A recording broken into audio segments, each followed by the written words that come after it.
Hello दोस्तों, Radhe Radhe stories में आपका बहुत बहुत स्वागत है। मुंशी प्रेमचंद जी की प्रसिद्ध कहानी नरक का मार्ग। रात भक्तमाल पढ़ते पढ़ते न जाने कब नींद आ गई। जिसके लिए भगवत प्रेम ही सब कुछ था, इसी में मगन रहती थी। ऐसी भक्ति बड़ी तपस्या से मिलती है। आखिर वही हुआ जिसका मुझे भय था। जितनी देर उसके साथ हंसी थी, उससे कहीं ज़्यादा रोई। संसार में ऐसी भी कोई स्त्री है जिसका पति उसका श्रृंगार देखकर सिर से पांव तक जल उठे, मनुष्य उसका दिल विष खाने को चाहे। भगवान, संसार में ऐसे भी मनुष्य हैं। आखिर मैं नीचे चली गई और भक्तिमाल पढ़ने लगी। अब वृंदावन बिहारी की ही सेवा करूंगी, उन्हीं को अपना श्रृंगार दिखाऊंगी। वह तो देखकर न जलेंगे, वह तो हमारे मन का हाल जानते हैं। मैं चाहती हूँ कि उन्हें अपना इष्ट समझूं, उनके चरणों की सेवा करूं।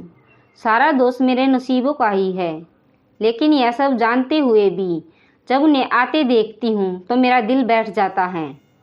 लगता है 2-1 दिन के लिए कहीं चले जाते हैं तो दिल पर से बोझ उठ जाता है।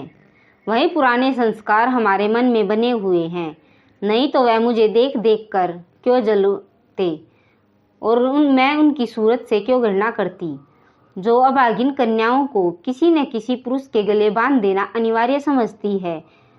सुशीला को हमेशा हंसते देखती हूँ, अपने हाथों घर का सारा कामकाज करती है, फिर भी उसे रोते नहीं देखती। अपने पति को मुस्कुराते हुए घर में आते देखकर उसका सारा दुख हृदय छुमंतर हो जाता है।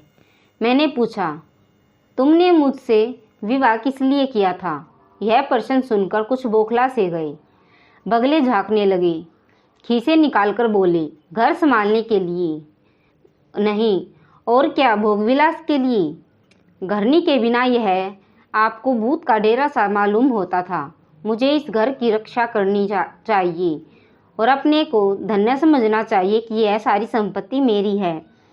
अब तक जो मैं अनजान में घर की चौकसी करती थी, जितना वह चाहते हैं उतना न सही, लेकिन सुशीला ठीक कहती है, इन्हें स्त्री के बिना घर सूना लगता होगा, उसी तरह जैसे पिंजरे में चिड़िया को न देखकर पिंजरा सूना लगता है।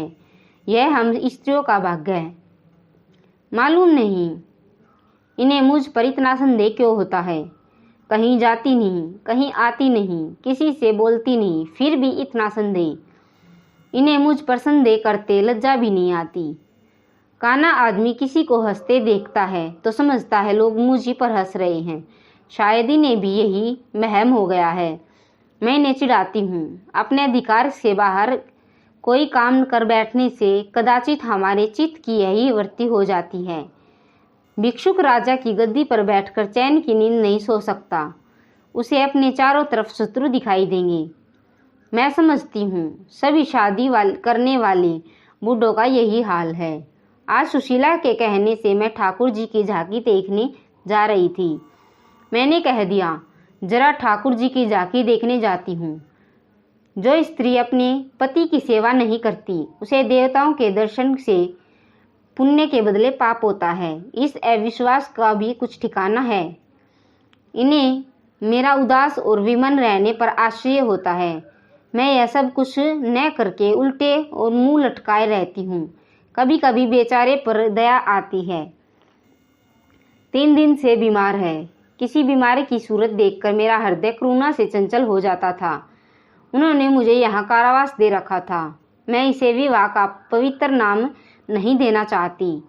यह कारावास ही है जिसमें कम से कम एक बार तो हृदय से प्रेम पुलकित हो जाए, लेकिन यहाँ इसकी परवाह नहीं। जिसका जी चाहे जायदाद ले, धन ले, मुझे इसकी ज़रूरत नहीं। आज 3 दिन हुए मैं विधवा हो गई। मैंने चूड़ियाँ नहीं तोड़ी। क्यों तोड़ूं? मांग से सिंदूर पहले भी न डालती थी और अब भी नहीं डालती। मैं तो कैद से छूट गई। इधर कई दिन सुशीला के घर गई। छोटा सा मकान है, कोई सजावट न सामान, चारपाइयाँ तक नहीं, पर सुशीला इतने आनंद से रहती है। इस आनंद से चाहे वह कितना भी क्षणिक हो, जीवन सफल हो जाता है। एक दिन मैंने सुशीला से कहा, अगर तेरा पतिदेव कहीं परदेश चले जाए तो रोते रोते मर जाएगी। सुशीला गंभीर भाव से बोली, नहीं बहन, मरूंगी नहीं। उनकी याद सदैव प्रफुल्लित करती रहेंगी, चाहे उन्हें परदेश में बरसों लग जाएं। मैं यही प्रेम चाहती हूँ। रात रोते रोते हिचकियाँ बंध गई। क्या चाहती हूँ वह मैं स्वयं नहीं जानती, लेकिन मैं जो जानती वह मेरा एक एक रोम रोम जानता है। मैं मेरे चित्त की चंचलता उस अंतिम दशा को पहुँच गई है। मेरे मन में बार बार दुष्कामनाएं उठती हैं। मैं उन्हें लज्जित करना चाहती हूँ। मैं घर के सारे आदमी सो रहे थे। मैं चुपके से नीचे उतरी, द्वार खोले और घर से निकली। उस मकान में मेरा दम घुट रहा था। एक बुढ़िया आती हुई दिखाई दी। मैं डरी कहीं यह चुड़ैल न हो। बुढ़िया ने मेरे समीप आकर मुझे सिर से पांव तक देखा और बोली, किसकी राह देख रही हो? मैंने चिढ़कर कहा, मौत की। बुढ़िया, तुम्हारे नसीब में तो अभी जिंदगी के बड़े बड़े सुख भोगने लिखे हैं। मैंने हंसकर कहा, अंधेरे में भी तुम्हारी आंखें इतनी तेज हैं कि नसीबों की लिखावट पढ़ लेती हैं। बुढ़िया, आंखों से नहीं पढ़ लेती बेटा, अकल से पढ़ती हूँ।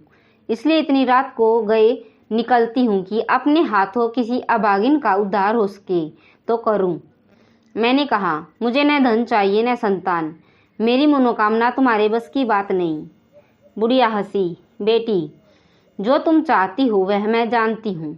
मैं तुम्हें उस नाव पर बैठा सकती हूँ जो प्रेम के सागर में प्रेम की तरंगों पर क्रीड़ा करती हुई तुम्हें पार उतार दे। बुढ़िया, बहुत नज़दीक है बेटी, तुम चलो तो मैं अपनी आंखों पर बैठा कर ले चलूँ। मुझे ऐसा मालूम हुआ कि है कोई आकाश की देवी है। उसके पीछे पीछे चल पड़ी। वाह, वह बुढ़िया जिसे मैं आकाश की देवी समझती थी नरक की डायन निकली। मेरा सर्वनाश हो गया। मैं सुशीला का सा सुख चाहती थी, लेकिन मेरे अधपतन का अपराध मेरे सिर नहीं, मेरे माता पिता और उस बूढ़े पर है जो मेरा स्वामी बनना चाहता था। मैं फिर कहती हूँ कि अब भी अपनी बालिकाओं के लिए धन मत देखो, जायदाद नहीं देखो, मत देखो कुलीनता, केवल वर देखो। अगर उसके लिए जोड़ा का वर नहीं पा सकते तो लड़की को कुंवारी रखकर छोड़ दो, जहर देकर मार डालो। मेरे लिए अब इस जीवन में कोई आशा नहीं। इस अधम दशा को भी उस दशा में से न बदलूंगी जिससे निकलकर आई हूँ। दोस्तों, अगर आपको यह स्टोरी अच्छी लगी हो तो प्लीज़ इसे लाइक, शेयर और चैनल को सब्सक्राइब जरूर करें।